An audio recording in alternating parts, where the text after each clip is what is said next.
Y en la llamada ley Televisa, ¿no? Una influencia clara de los medios económicos Claro que sí. sobre las bancadas. Claro que sí. Sobre los candidatos. Claro. Yo te puedo decir, antier, el Congreso de Zacatecas, el miércoles, aprobaron una reforma electoral para que toda la contratación la haga el Instituto Electoral Que es un del primer Estado. paso. Un primer paso muy Que yo creo, tímido. fíjate,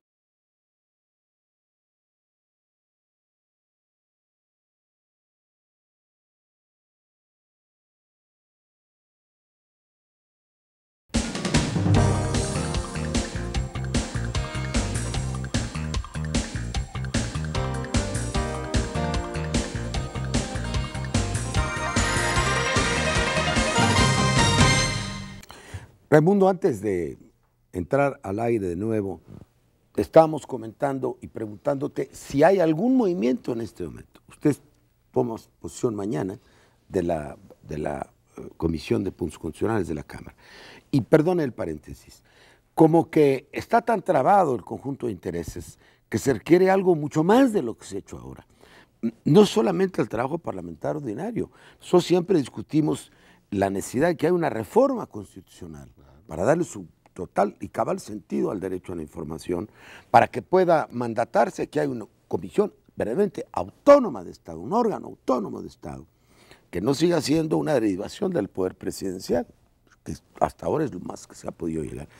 ¿Cómo imaginas tú ese sacudimiento político? No tiene que ver con la elaboración de un nuevo texto constitucional, con una reforma en profundidad del orden jurídico del país. Sí, Porfirio, en la Cámara actual algunas fracciones y diputados en lo individual han planteado la reforma integral a la Constitución. De hecho, en esta fase de integración de la Comisión de Puntos Constitucionales, estamos planteando eso como pregunta para que las fracciones se pronuncien. Una reforma ahora y pactar la reforma integral. Así es, generar todo un procedimiento para que un grupo de legisladores se encargue de ir trabajando esta reforma integral, mientras que se hace el trabajo, digamos, cotidiano de la comisión. Como habíamos pensado en el 2000, una comisión especial para ello. Así es. Eso está planteado como pregunta. Las fracciones lo tendrán que discutir estos días, porque sobre el tema yo sí estoy aprovechando mi presidencia para plantearles que se pronuncien sobre ello. Y hay algunas cosas urgentes, como es toda la reforma electoral que atienda la relación de lo electoral con lo mediático y la relación con el dinero. Y hay otro gran asunto que se refiere a la relación poder legislativo con el ejecutivo. Independientemente de quién ocupe la presidencia de la República, es evidente que no tiene mayoría en el Congreso. ¿Cómo construir un régimen político que permita o que propicie los acuerdos y la formación de mayorías? Es otro gran tema que requerimos abordar en lo inmediato. Y a mi juicio, otro gran tema que mi comisión tiene que atender es el federalismo. Hoy los partidos están gobernando estados, municipios muy importantes y no hemos elaborado nada para cambiar las relaciones que construyó el presidencialismo del pasado, ¿verdad? No hay descentralización del poder público, hay una refeudalización del país. Así es, así es. El poder central se fue a los estados y en los estados los gobernadores hacen y deshacen, pero también los medios están que no atienden razones, como podríamos decir, ¿no? Entonces, en una etapa en la que se está construyendo la sociedad de la información, en donde la información y la comunicación juegan un papel productivo, ¿quién va a definir los rasgos de la sociedad mexicana de la comunicación? Este monopolio al que tú hablabas hace un rato, 2 personas o 3 van a definir eso que va a caracterizar a la sociedad mexicana en la mitad del siglo, cuando menos. Y había alguna manera de evitarlo. Quizá nuestro público no sepa lo suficiente la importancia de la digitalización, en lo que has estado recientemente en la primera fila. Cómo la digitalización permite permitiría la multiplicación de opciones de comunicación. Pero si la digitalización sirve para fortalecer los antiguos monopolios, es junto con pegado. ¿Cómo romper ese círculo vicioso? A mí me parece que tenemos que definir precisamente una política de Estado en materia de telecomunicaciones y de digitalización. O sea, el tema de lo que se llama la agenda digital debe ser sacada del ámbito estrecho en el que se encuentra, como un asunto meramente de fierros, un asunto tecnológico, englobado solo en la materia económica. Tenemos que plantear la digitalización con todas sus potencialidades, no solamente porque permitiría ampliar la oferta comunicacional en el país, multiplicar servicios, sí, a través de las redes, de los canales de radiodifusión, pero también multiplicar los jugadores, también multiplicar los competidores. ¿Cómo lo verías tú? Tú has trabajado también mucho la diferencia entre concesionarios y permisionarios. Concesionarios son las empresas privadas, ¿sí? Así se le ha llamado, y permisionarios son las entidades públicas, y la desproporción es bárbara. Y luego, por ejemplo, nosotros no podemos tener aquí publicidad comercial, de repente hay patrocinadores porque está prohibido. Entonces, como no hay presupuesto, bueno, nos manejamos más o menos bien, es precario desde el punto de vista pues, de los medios materiales, pero el contenido de alguna manera lo sustituye. ¿Cómo verías tú una gama amplia? Universidades, organizaciones civiles, ¿cómo podría democratizarse, esa es la palabra, las telecomunicaciones, aprovechando la digitalización? Hay tres ejes, creo, que podríamos decir completarían un esquema democratizador de la comunicación en México, o de las comunicaciones.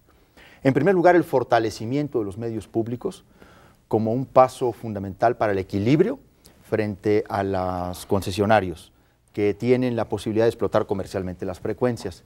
Fortalecer a los medios públicos es... No necesariamente gubernamentales, mejor públicos, en un sentido amplio. Diría yo incluso medios de Estado de servicio público, o sea, medios que pueden estar en manos de las instituciones educativas, sociales, culturales, también del propio gobierno, pero con un estatus jurídico muy claro, muy definido, con objetivos muy establecidos, con mecanismos de transparencia, de rendición de cuentas, con garantías a la participación ciudadana en la conducción, dirección, evaluación de estos medios, con un verdadero sistema que les permita salir adelante en términos también de no comercialización, pero sí de ingresos adicionales en términos de su propia sobrevivencia.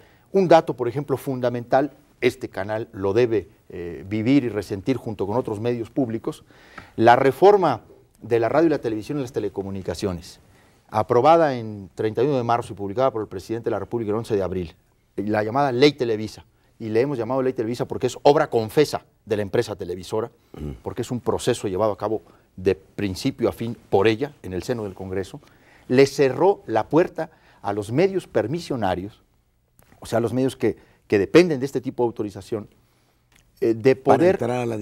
para poder entrar a los servicios adicionales de telecomunicaciones por la vía de la digitalización.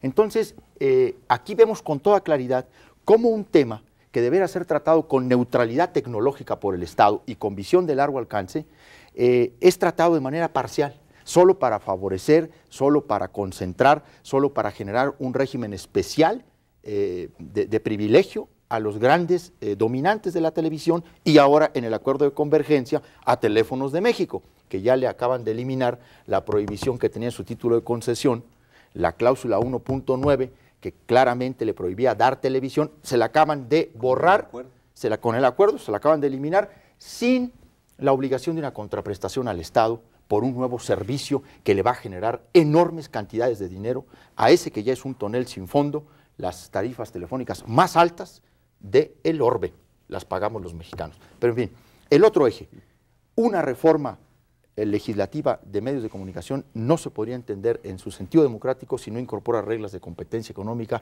límites a la concentración, medidas a la propiedad cruzada de medios.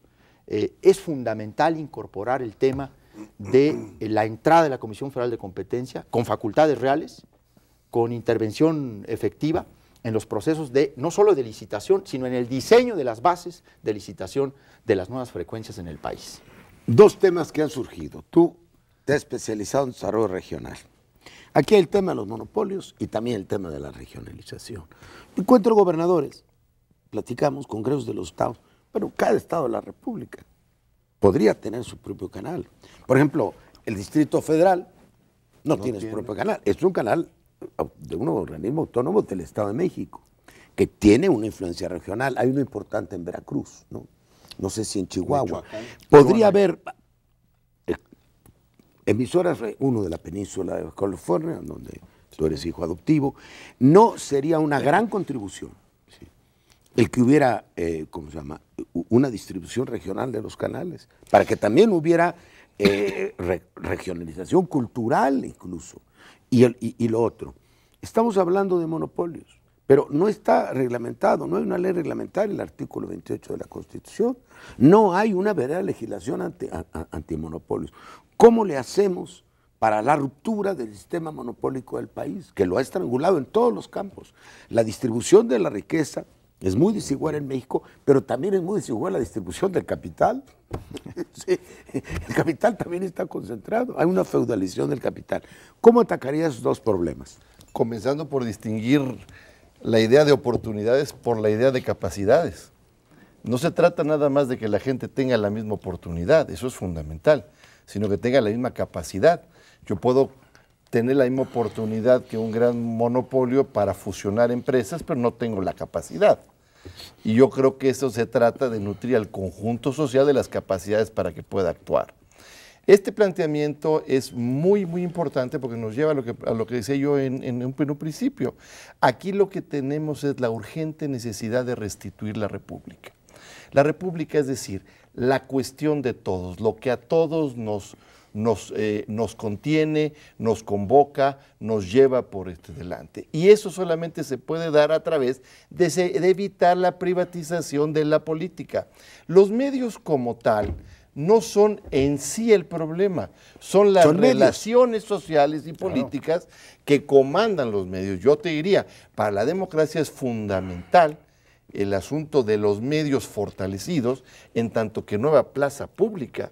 Nosotros no podemos pretender, el ágora de hoy, claro, son los medios, una condena absurda y abstracta a los medios. Al contrario, son un instrumento fundamental de robustecimiento de la vida pública, de la vida democrática, siempre y cuando las capacidades de acceso junto con las oportunidades de acceso se combinen. Y en eso se responde lo que tú platicabas. Legislación sobre el Internet. En el debate que estuve ahora en el foro de Biarritz salió el tema. Legislación sobre Internet, porque en la Comisión de Reforma del Estado planteamos el tema de cibernética y democracia también.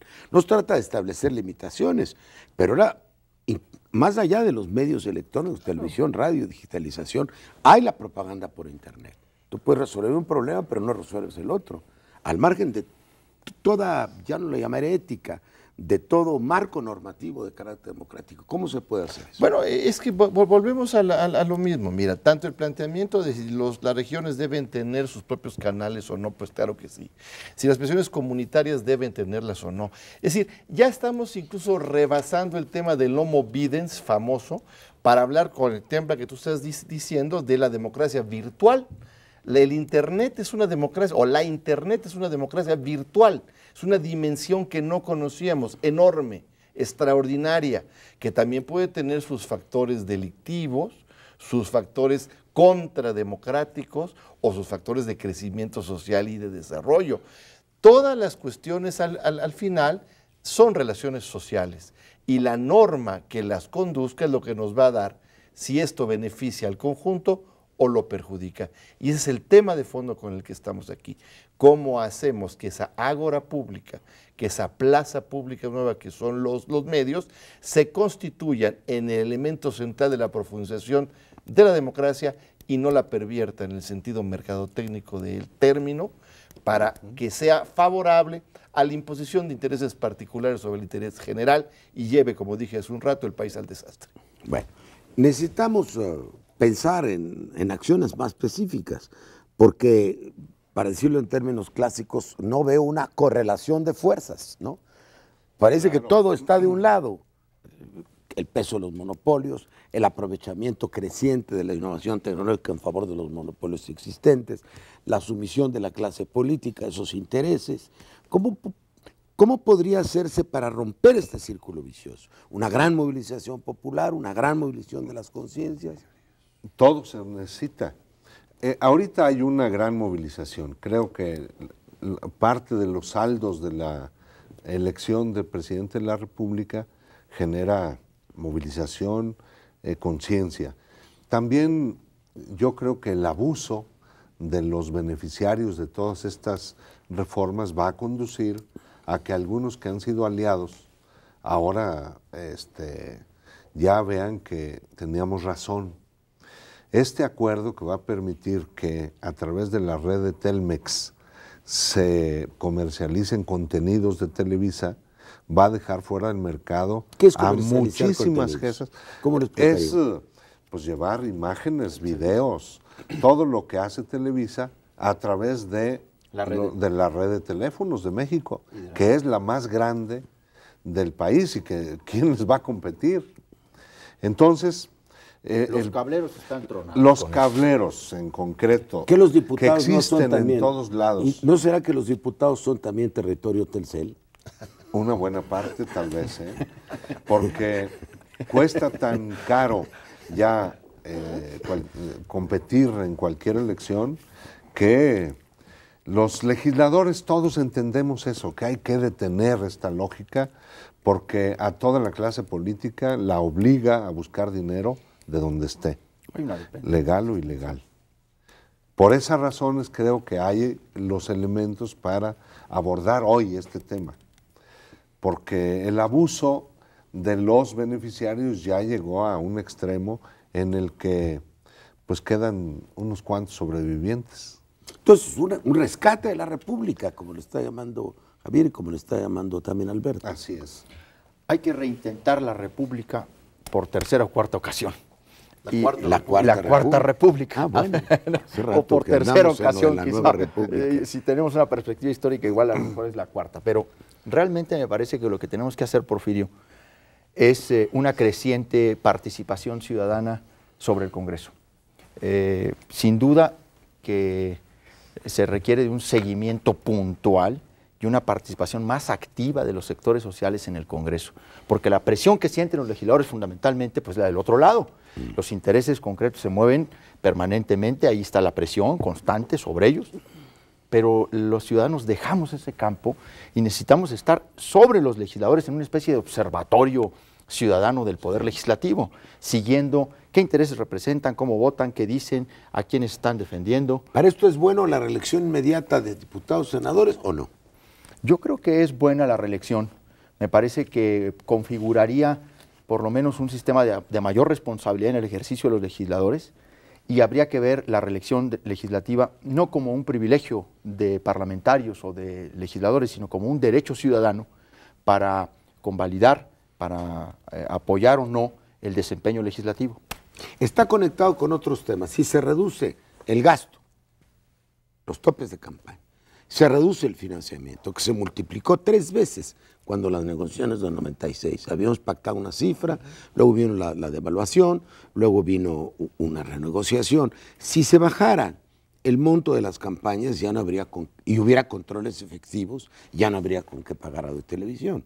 Claro. Con eso ya bastaría, pero además valdría la pena prohibir el uso comercial, ¿no es así? Mira, yo creo que sí. La reelección de los diputados y de los senadores por un periodo de método posterior es buena siempre y cuando se le ha cerrado la puerta al dinero privado.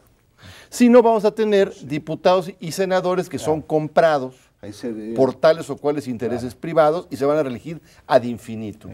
2. El tema de bajarle el costo a la política electoral es muy legítimo y fundamental. Se hace muy fácil. Entre 60 y 90 centavos de cada peso electoral se va a los medios comerciales. Ahora dicen que no, que se va a las casas de publicidad, a las que hacen los programas. Perfecto. A todo ese proceso. Si tú lo reduces a un proceso de tiempos públicos donde fundamentes la campaña en la propuesta más que en el sesgo, más que en un tipo de campaña que nos es ajena, no es la campaña de México, sino la campaña que se usa en Estados Unidos. Hay una transnacionalización. Tiene que ver aquí así. Si quieres, nos están llamando para el último bloque, sí. Lo dejamos en este punto, porque yo creo que también tiene que ver con una concepción de la soberanía del país, de su capacidad de decisiones autónomas. Sí.